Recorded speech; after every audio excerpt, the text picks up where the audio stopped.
Australians are taking their lives back from what COVID took from them. And this is positive news. And as we go into the weeks ahead, we will continue to see positive changes happening all around our country. We're beating COVID and we're taking our lives back. And we're doing this as we see the vaccination levels in our country rise and rise. We are beating the models that have instructed us along the way and set out the path that may occur, whether it's on the impact on our hospital system and the way that things are playing out. We've prepared for the worst, but we always plan also for the best, and we're seeing more of the latter than the former. But that said, that does not mean that difficult days are still not before us.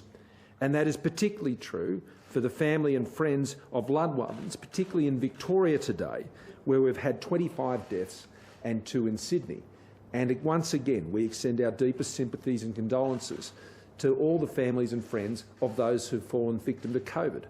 It is a sobering reminder of the terrible reality of this pandemic, and that reality is still visited upon us here in Australia, despite the progress we're making. But our best defence against all of that has been the vaccination program, and today 3/4 of Australians have now been double-dosed vaccinated. That is an extraordinary achievement by Australians all around the country, led particularly in New South Wales and Victoria and the ACT, where those rates now, particularly on first doses, as I said yesterday, is higher for Australia than now even the United Kingdom. So Australians are doing what their part of the deal was, and we're keeping our part of the deal, because from Monday, fully vaxxed Australians, we will see them being able to travel overseas from next Monday. In New South Wales and Victoria and the ACT, they will be open. Australia is connecting together again, and I can tell you, no one is happier about that than me as Prime Minister to see that occurring, and we're going to continue to see that occurring in the months ahead and substantially before Christmas, as all states and territories have been outlining that plan, obviously with the exception of WA before the end of this year. So I welcome that. Regional travel returns, interstate travel returns and international travel returns happening across all of those jurisdictions. That means families reuniting together. It means business travellers being able to get on planes and connecting again and getting our economy moving, as our economy has been one of the best performing around the world when it comes to COVID-19. Not only have we had the lowest fatality rates in the world, amongst those of the lowest in the world, but we've had the strongest economy, one of them of the advanced economies coming through this COVID pandemic, and now we are on track to have one of the highest vaccination rates in the world, which means that we're able to open up Australia in accordance with the national plan. Now, an important part of that is moving forward with the booster program, and that booster program will commence on November 8. And I'll ask the Minister for Health and Aged Care and the CMO to take you through a few more of those details. But on November the 8th, that process will begin again. Jane Malashak and I and the CMO will be heading off soon thereafter to be able to ensure that we have those boosters. Those booster programs will have a focus, especially on aged care and health workers, but it is an whole of population booster program. And there are enough vaccines to do it. In fact, as General Fruin announced only the other day, there is enough vaccines right now here in Australia to ensure that everybody who wants one to get both single and double vaxxed can have one. So it's over to the rest of Australia.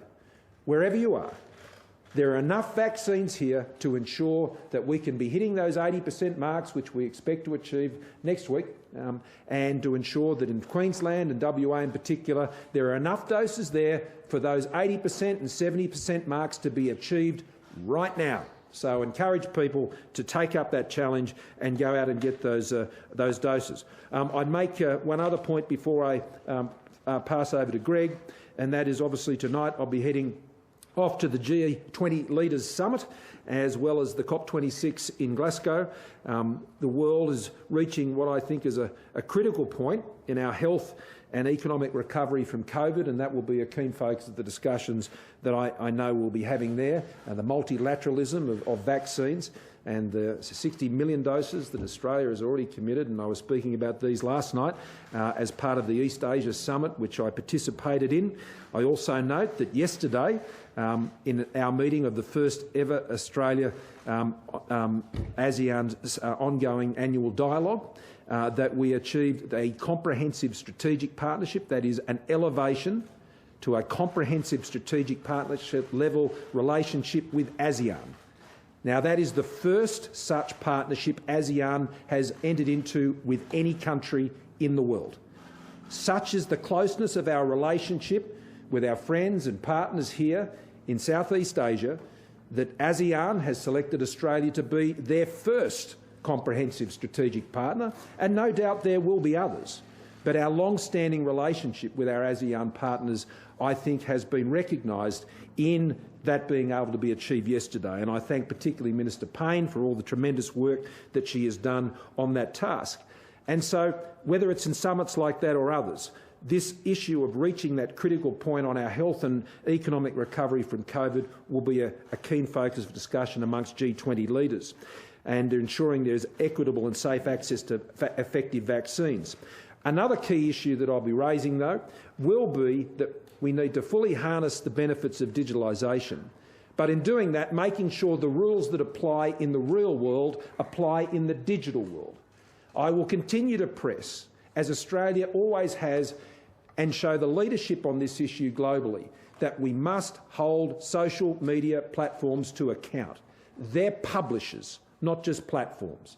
And particularly when they allow people to anonymously go on their platforms and publish their vile rubbish, whether that is to bully a young girl or target people online or to push defamatory statements out against people, and to do so anonymously with impunity. That's not freedom of speech, that's just cowardice, and we cannot have that thrown up on our social media platforms to Australians in this country. It's not just a problem here in Australia, it's a problem all around the world. We led the charge, together with New Zealand and France, after the Christchurch massacre. And I took that to the G20 in Osaka, and we achieved a global leaders statement that has followed through with real action to ensure that the internet and particular social media platforms are not used as a weapon by terrorists. But they're still being used as a weapon right now, destroying the mental health of our young people, destroying lives, and it's just not on in this country. The online privacy draft legislation that we've already released, and people are aware of that today, that builds on so many of the other things we've already done on takedown powers, the e-safety commissioner. Australia is leading in this area, and I'll be raising that with other G20 leaders when I'm there, because we have to go further than we are now. Of course, at COP26, I'll have the privilege of being able to confirm Australia's commitment to have a target of net zero by 2050, and of course to update our projections as part of our nationally determined contributions that our 26 to 28% target we anticipate will be exceeded with a 35% reduction in our emissions by 2030. And on that, I'll pass you to the Minister for Health. Thank you very much, Prime Minister, and to Professor Kelly. Australia already has one of the highest vaccination rates in the world. We have one of the most recently vaccinated populations, and now we are set to have, after Israel, one of the earliest whole-of-nation booster programs. Yesterday we set out the fact that the TGA had approved the Pfizer vaccine for booster. Today I'm really pleased and privileged to be able to announce that ATAGI has recommended that we commence the booster program for the whole-of-nation with the Pfizer vaccine. Other vaccines are likely to put forward applications. Moderna, we're expecting to do that. I'm very pleased to be able to say that I've spoken with the country representative for Novavax today, and we are expecting Novavax to submit their application for their vaccine to the Australian regulator in the coming weeks, if not earlier. What this means is that commencing November the 8th for the full national program, the boosters will be available on the basis of 6 months plus from your vaccination. Early priority will be a focus on aged care and disability, but by definition we have enough vaccine in the country to vaccinate everybody who comes due, and so as your 6 months has passed, then you will be eligible to come forward. Indeed, the first aged care vaccinations are occurring today, literally as we speak. In 4 minutes from now, I think they're due to commence in the Geelong area, where TLC is commencing their program, and others will be carried out over the coming days before November 8th. And if any GPs wish to commence, then they're in a position to do that, but we're setting this program to commence more generally across the country.